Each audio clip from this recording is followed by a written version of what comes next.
Një operacion i policisë së Dibrës ka quar në zbulimin dhe goditjen e një parcele me 300 bim narkotike kanabis, ndërsa në pranga ka përfunduar një 43 vjeçar nga Tirana, i cili dyshohet se i kishte kultivuar dhe i ruante i armatosur. Operacioni u zhvillua pas informacioneve të siguruara në rrugë operative për një shtetas që kultivonte kanabis në një zonë të pyllëzuar të fshatit Gurizi në bashkinë Dibër. Shërbimet e Komisariatit të Policisë Dibër, në bashkëpunim me forcën e posaçme Shqiponja, kapën në flagrancë shtetasin me iniciale LM, 43 vjeç, banues në Tiranë.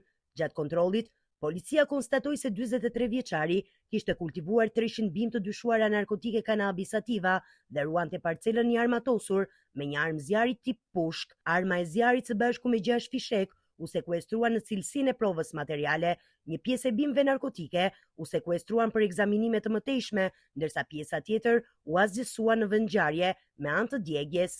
Materialet procedurale janë referuar prokurorisë së Dibrës për veprime të mëtejshme.